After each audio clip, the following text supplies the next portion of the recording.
So similar to past Epoch reviews, I'll kick things off by just providing some highlights and KPIs from Epoch 10. All of this will be published in a blog post on the foundational website in the near future, if it hasn't been done already.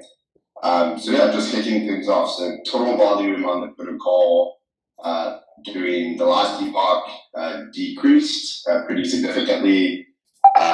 It was approximately $28 billion, and the average daily volume decreased to about $1 billion. In addition, ending open interest decreased to around $640 million, and TVL decreased a little less to $849 million. Obviously, we're in a general bear market and a challenging environment that is affecting all of crypto and in DeFi in particular. Generally speaking, our volumes have traded downwards, in line with centralized exchanges.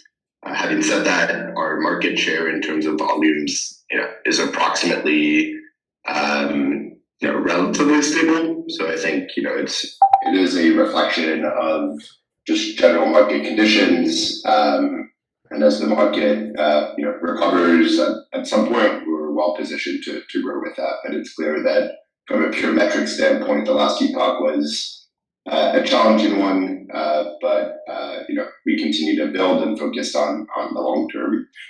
In terms of wallets, so last Epoch, there were approximately 7,000 unique wallets that earned 5.8 billion dYdX. Through trading, liquidity provider, and staking rewards. In the last 10 epochs, there's been approximately 52,000 unique wallets that have previously earned rewards, and there are currently 23,000 unique wallets that currently hold dYdX and 3,000 unique wallets that currently hold staked dYdX.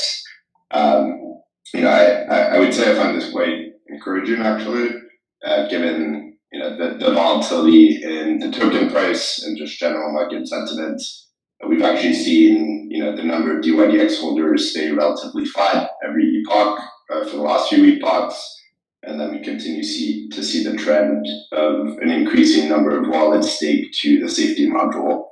And so again, I think this shows kind of the long-term focus for some of our token holders, and generally this has remained relatively flat epoch over epoch.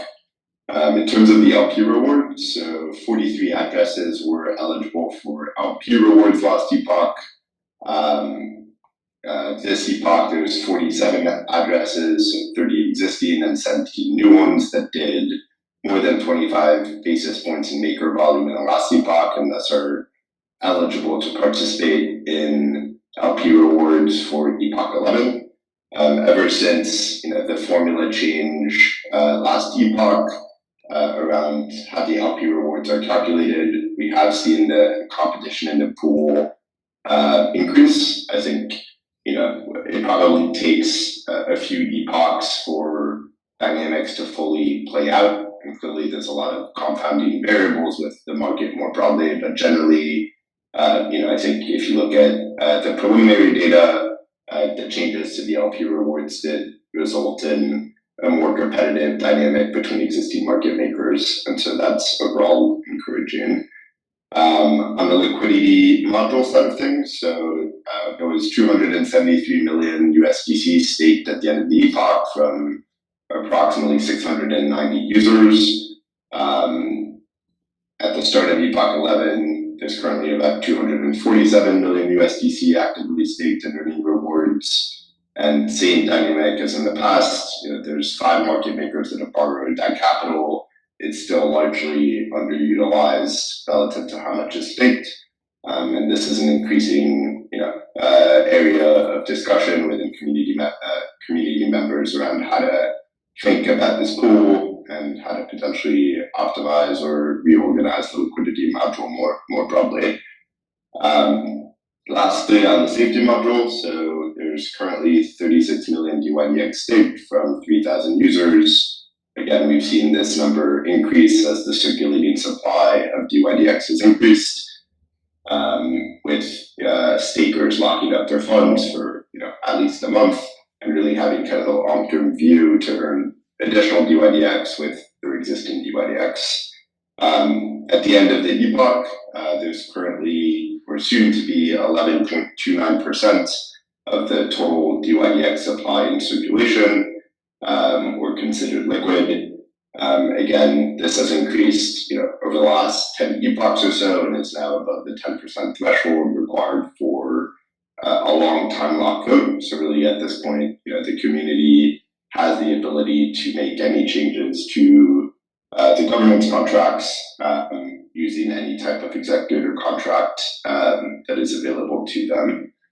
I think lastly, on kind of the broad kind of delegate side of things, Josh and team have worked really closely to really expand our endorsed delegate program.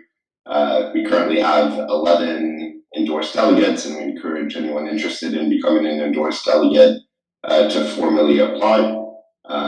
If you don't have time to review proposals, if you think gas is too expensive to vote on chain, or you just don't have the time to stay involved within the community, we encourage you to stake your dYdX to endorse delegates who can be champions for you within governance and be involved in some way, shape, or form.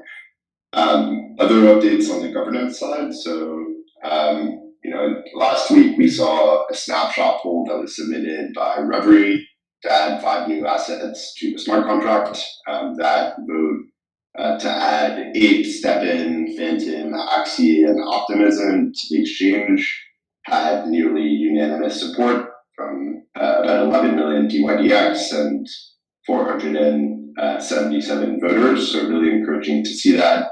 I think Chaos Labs and Reverie have been working to form a new asset listing committee and trying to put together a process to add new markets to the protocol. So excited to see that materialize over the course of this epoch and to really nail down a process to reflect community demand and really list the markets and assets the community is interested in trading. I think other updates from kind of Commonwealth and the forums more broadly, I think it's been really encouraging to see just the breadth and engagement from some of our ambassadors, how they've been proactively shaping discussions on Commonwealth. So just to list a few, so Stark Whale posted a DRC to improve their current trader rewards mechanism by replacing them with Epoch rewards with time-staked USDC to function as a protocol credit line. I encourage everyone to check out that thread. MX dYdX created a DRC to increase the accountability and transparency of the dYdX grants program, highlighting really important questions around accountability and transparency and making sure that all community members are aware of what's going on.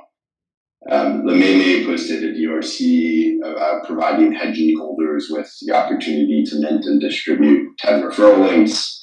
Really interesting kind of ideas around how to drive growth for hedging holders and drive growth for the protocol overall.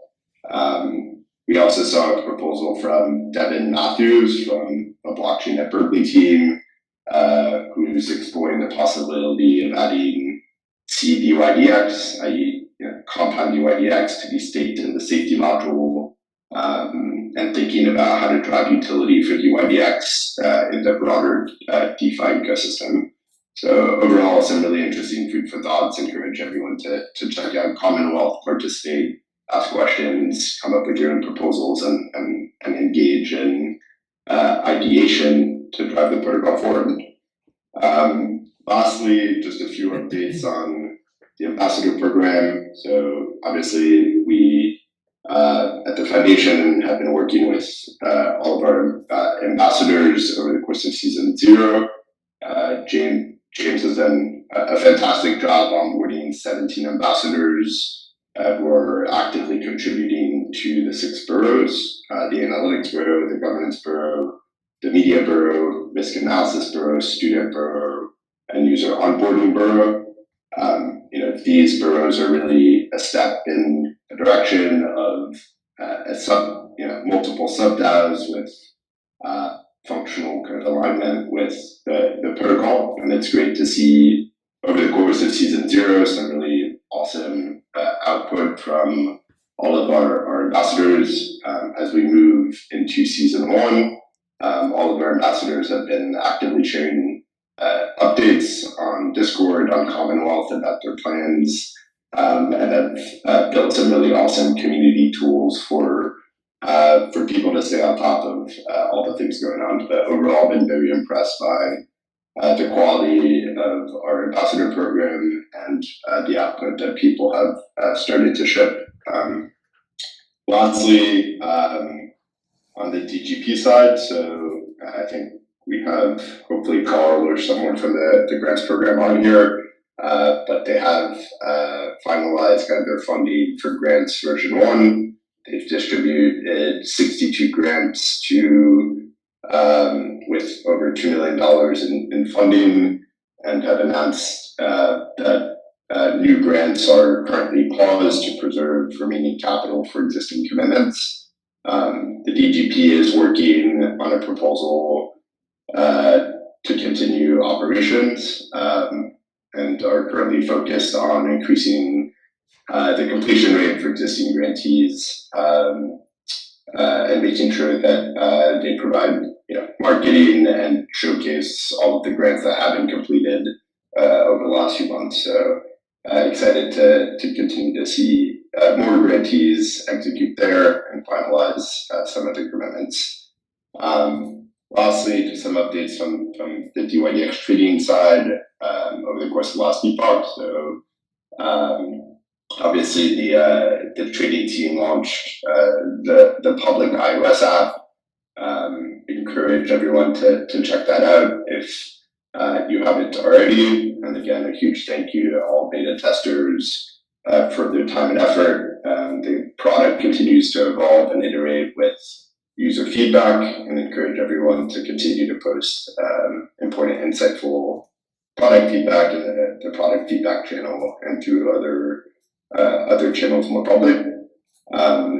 This epoch, the dYdX trading team also announced the self-service affiliate program, where affiliates can receive ongoing payments based on trading fees generated by acquired users. So, if you're interested in becoming an affiliate, encourage you to check that out and start referring users to the protocol. And yeah, I think that's kind of the major updates on the trading side this epoch. Lastly, from an administrative standpoint, so the Epoch 10 ended on June 7th at 3 p.m. UTC. Epoch 10 rewards will be claimable on the dYdX.community website on June 14th at 9:15 UTC, 9:15 p.m. UTC. So that's 7 days after the end of the epoch, plus a 6-hour delay. Once tokens have been claimed, they can be transferred, staked to the safety module, or delegated to the ambassadors or really anyone else in governance. That's it on my side. Thanks, everyone.